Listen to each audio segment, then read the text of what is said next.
Welcome to the Folktale Project. This is Dan Scholz.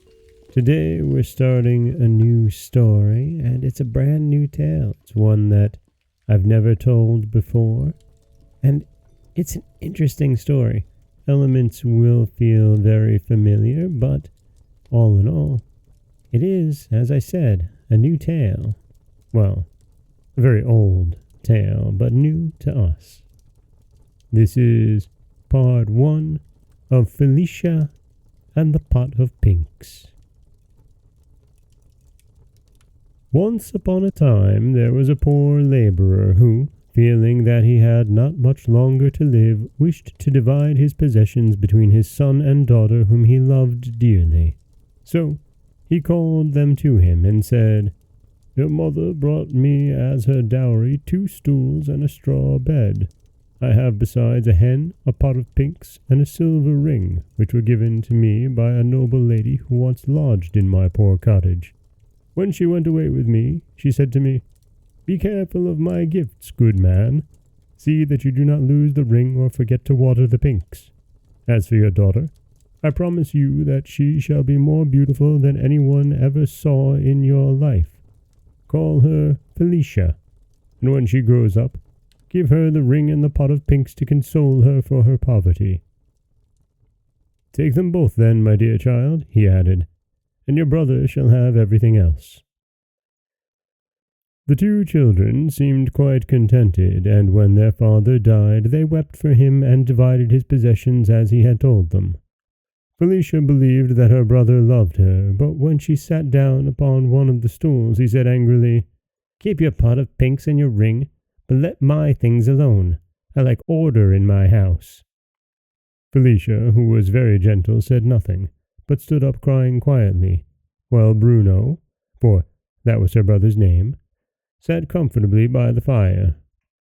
Presently, when supper time came, Bruno had a delicious egg, and he threw the shell to Felicia, saying, "There, that is all I can give you. If you don't like it, go out and catch frogs. There are plenty of them in the marsh close by." Felicia did not answer, but she cried more bitterly than ever and went away to her own little room. She found it filled with the sweet scent of the pinks, and going up to them, she said sadly, "Beautiful pinks, you are so sweet and so pretty. You are the only comfort I have left. Be very sure that I will take care of you and water you well, and never allow any cruel hand to tear you from your stems." As she leaned over them, she noticed that they were very dry, so taking her pitcher, she ran off in the clear moonlight to the fountain, which was at some distance. When she reached it, she sat down upon the brink to rest, but she had hardly done so when she saw a stately lady coming towards her, surrounded by a number of attendants. 6 maids of honor carried her train, and she leaned upon the arm of another. When they came near the fountain, a canopy was spread for her, under which was placed a sofa of cloth of gold, and presently a dainty supper was served, upon a table covered with dishes of gold and crystal, while the wind in the trees and the falling water of the fountain murmured the softest music. Felicia was hidden in the shade, too astonished by all she saw to venture to move, but in a few moments the queen said, "I fancy I see a shepherdess near that tree. Bid her come hither." So Felicia came forward and saluted the queen timidly, but with so much grace that all were surprised. "What are you doing here, my pretty child?" asked the queen. "Are you not afraid of robbers?" "Ah, madam," said Felicia, "a poor shepherdess who has nothing to lose does not fear robbers." "You are not very rich, then," said the queen, smiling. "I am so poor," answered Felicia, "that a pot of pinks and a silver ring are my only possessions in the world." "But you have a heart," said the queen. "What should you say if anybody wanted to steal that?"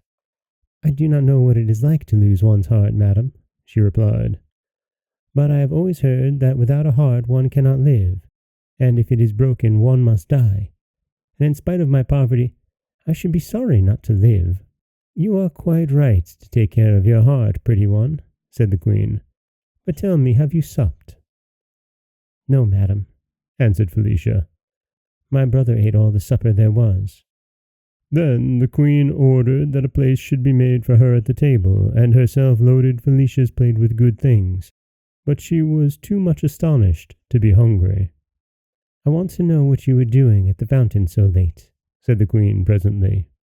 "I came to fetch a pitcher of water for my pinks, madam," she answered, stooping to pick up the pitcher which stood beside her. But when she showed it to the queen, she was amazed to see that it had turned to gold, all sparkling with great diamonds, and the water of which it was full was more fragrant than the sweetest roses. She was afraid to take it until the queen said, "It is yours, Felicia. Go and water your pinks with it, and let it remind you that the Queen of the Woods is your friend." The shepherdess threw herself at the queen's feet and thanked her humbly for her gracious words. "Ah, madam," she cried, "if I might beg you to stay here a moment, I would run and fetch my pot of pinks for you. They could not fall into better hands."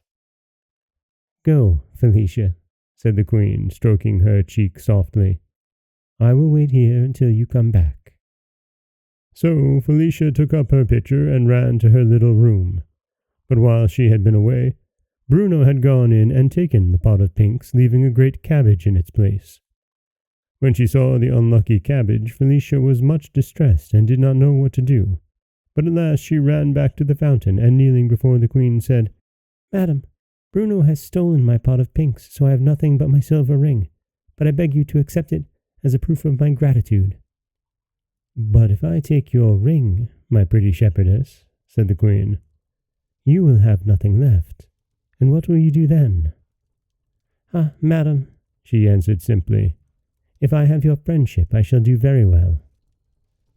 So the queen took the ring and put it on her finger, and mounted her chariot, which was made of coral studded with emeralds and drawn by 6 milk-white horses.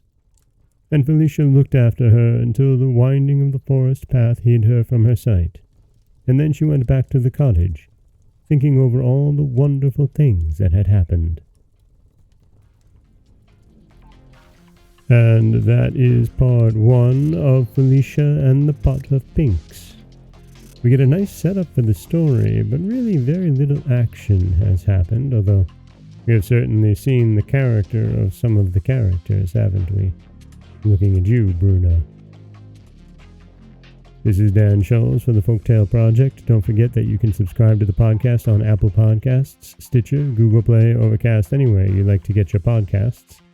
You can follow us on Twitter at Folktale Project.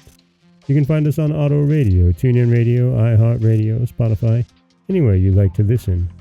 And you can always head over to folktaleproject.com, where you'll find a new story waiting for you every Monday, Wednesday, and Friday. As always, thank you so much for listening.